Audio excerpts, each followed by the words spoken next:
Bonjour Prisca Thévenot. Bonjour. Merci d'être dans ce studio pour répondre à mes questions. Vous êtes la porte-parole du gouvernement. Hier, Gabriel Attal a donc annoncé une nouvelle réforme de l'assurance chômage, après celle de 2019, après celle de 2023.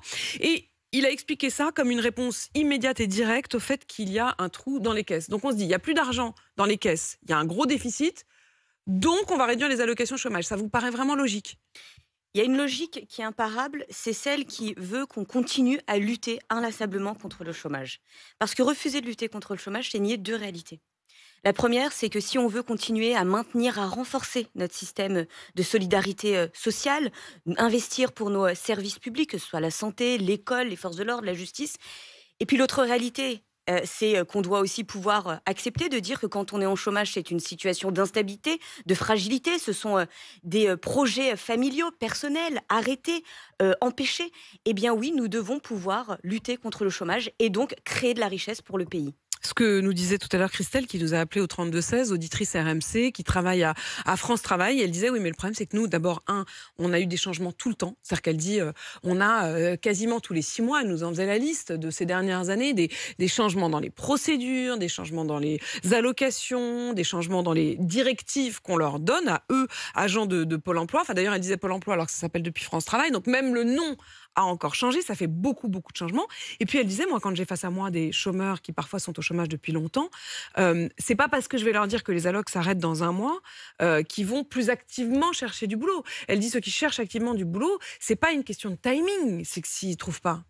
Eh bien, effectivement, j'ai entendu le témoignage de cette jeune femme que je salue, Christelle, je crois Oui, que c'est tout ça. à fait.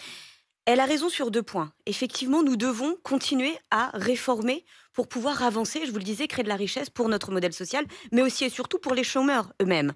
Et pour cela, eh bien oui, nous avons accéléré les choses. Et je dois le dire, nous devons continuer à le faire. Donc, le premier enjeu, c'est d'accompagner les agents de France Travail, pour qu'ils puissent accompagner, comme il se doit, au quotidien, ces femmes et ces hommes qui, d'un seul coup, se retrouvent dans la difficulté, qui se retrouvent sans travail. Maintenant, l'autre point, et je la rejoins aussi, c'est que le principe de France Travail, qui était avant Pôle emploi, au-delà du changement de nom, c'est aussi un changement de méthode. C'est avoir cette capacité à regarder la situation économique d'un territoire et être en mesure de pouvoir adapter la formation d'une personne qui se retrouve sans emploi pour qu'elle colle plus facilement aux réalités de besoins du territoire. Et donc c'est tout l'enjeu du travail des agents de France Travail, comme Christelle notamment, que je salue. Même si pour elle, ce qui était difficile aussi, c'est ce changement de méthode pratiquement tous les 6 mois. Mais j'entends, Prisca Thévenot, votre ambition de relancer encore le travail. Avec quelle méthode donc ? On a bien compris qu'on allait réduire la durée maximale d'indemnisation. Aujourd'hui, c'est 18 mois. Gabriel Attal a dit que ça devait baisser. Est-ce qu'il y a un palier ? Est-ce que vous vous dites, voilà, on va passer de 18 mois à, à 16 mois, à 15 mois, à 10 mois ? La première des réalités qui a été rappelée par le Premier ministre hier, Gabriel Attal, c'est qu'il y a des négociations syndicales en cours. Elles ont jusqu'au 8 avril, elles ont demandé un délai supplémentaire pour pouvoir donner leurs conclusions. Ces conclusions, elles vont effectivement s'inscrire dans un cadre qui a été rappelé par le Premier ministre hier autour de 3 grands indicateurs. La première, c'est sur la durée d'indemnisation. La deuxième, c'est sur la durée de cotisation. Et la troisième, c'est sur effectivement le taux, le montant de l'indemnité sur lequel il s'est prononcé hier déjà en disant qu'il n'était pas forcément favorable. Sur cela, les organisations syndicales vont se prononcer, donc bientôt, dans une semaine, et nous allons pouvoir mettre en œuvre une réforme qui sera ensuite proposée pour pouvoir être mise en œuvre d'ici la fin de l'année. Est-ce que les seniors seront concernés ? Nous devons regarder tous les pans de la vie d'une personne. En tout cas, ils ne seront pas préservés, si je vous entends.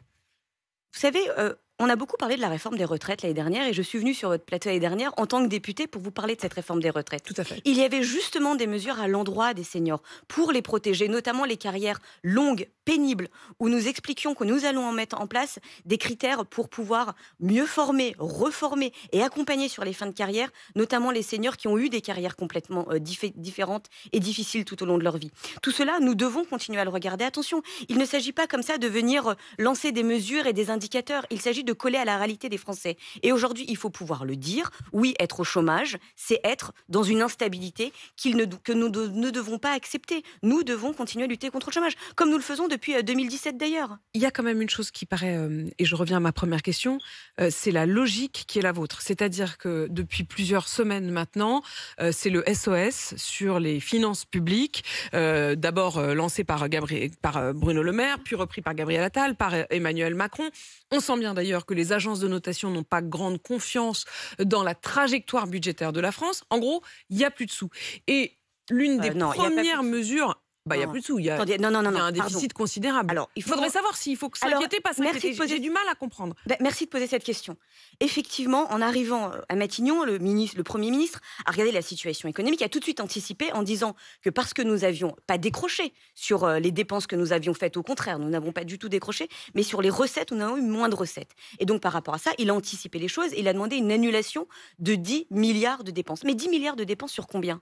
Sur 1600 milliards. Donc on ne peut pas dire qu'on ne continue pas à se donner les moyens de nos ambitions ces pour 10 la milliards sont santé. devenus 20 milliards pour l'an prochain et 50 milliards pour l'année suivante. Écoutons ce qu'on dit, remettons les choses dans leur contexte. Nous continuons à investir massivement pour la santé, pour nos écoles, pour nos forces de l'ordre, pour notre justice, 1600 milliards d'euros. Il faut aussi pouvoir Mais dire c'est bien ça et l'argument qui a été rassurer. donné, Prisca Thévenot. Et Je voudrais quand même rassurer. comprendre, c'est bien l'argument qui a été donné pour cette nouvelle réforme de l'assurance chômage. On est bien d'accord, l'argument qui a été donné, c'est qu'il faut trouver des sous. Mais est-ce que, encore une fois, je vous le redis, c'est nier la réalité que de ne pas regarder les choses en face. Est-ce que nous voulons préserver notre modèle social en France? Est-ce que nous voulons continuer à investir dans notre service public? Est-ce que nous voulons empêcher des gens de tomber dans la précarité de longue durée? Oui, et encore oui. Et donc pour cela, eh ben oui, nous devons accepter de créer de la richesse collectivement et donc d'inciter à la reprise vers le travail. Mais c'est pas simplement inciter la reprise vers le travail, inciter la reprise vers le bon emploi. Et donc il y a aussi un certain nombre de mesures qui ont été dites hier par le Premier ministre. C'est cette capacité aussi à faire en sorte qu'on puisse s'émanciper par son travail et donc avoir un salaire à la hauteur. Donc c'est ce principe aussi d'empêcher ces trappes à bas salaire pour pouvoir évoluer tout au long de sa carrière. Désmicardisé, comme l'a dit le Premier Exactement. ministre. Prisca Thévenot, il y a un autre point sur lequel Gabriel Attal s'est exprimé hier, c'est le fait que le proviseur du lycée Maurice Ravel ait quitté sa fonction parce qu'il craint pour sa sécurité. Gabriel Attal qui a d'ailleurs annoncé que l'État allait porter plainte contre la jeune fille qui est à l'origine de ces menaces de mort et qui dit avoir été violentée par ce proviseur qui lui demandait de retirer son voile dans l'enceinte de l'établissement. Est-ce que cette plainte est symbolique ou est-ce qu'elle aura une réalité matérielle? Comment est-ce que est-ce que c'est pour dire voilà, l'État fait quelque chose? Mais l'État fait quelque chose. La République se tient derrière celles et ceux qui participent à l'émancipation de nos enfants, derrière celles et ceux qui sont en permanence là pour permettre d'éduquer nos enfants à l'école, leur apprendre les maths, le français. Et donc nous devons toujours les soutenir et c'est important. Vous avez Et entendu donc ce que dit Gabriel Attal dit l'Académie? L'Académie dit il a quitté son emploi pour convenance personnelle. C'est quoi cette pudeur? Vous avez raison. Il ne faut pas avoir de pudeur. Et c'est justement ce qu'a fait Gabriel Attal hier. Il a pris ses responsabilités. Jamais il ne se dérobera, jamais. Il l'a fait en tant que ministre du Budget, il l'a fait en tant que ministre de l'Éducation nationale, et il le fait encore aujourd'hui en tant que Premier ministre. Le proviseur a peur. Il a peur et il a démissionné et l'Académie dit il est parti pour convenance personnelle. Mais je vous le dis encore une fois, et c'est la raison pour laquelle l'État porte plainte. L'État porte plainte. Donc maintenant, ce que nous devons accepter, c'est de collectivement continuer à nous mobiliser et ne pas avoir de pudeur, vous avez raison, pour nommer les choses. Mickaëlle Paty sera mon invitée tout à l'heure à 8h30, la sœur de Samuel Paty. Elle estime que l'État a failli dans sa responsabilité à ne pas empêcher la mort de son frère. Il y a eu 11 jours d'emballement pendant lesquels il a porté plainte, il a dit sa détresse et il n'a pas été protégé. Il est parti seul ce vendredi soir d'octobre 2020, il est parti seul du lycée avec un marteau dans le sac à dos pour seule protection. Est-ce que vous estimez que oui, l'État doit dire à un moment qu'ils ont failli? Je pense que déjà le premier moment, c'est effectivement de comprendre la peine et la douleur de la famille, mais également d'une nation tout entière. Parce qu'au-delà de l'homme qui a été abattu, tué par un terroriste islamiste, il y a toute une nation qui est heurtée.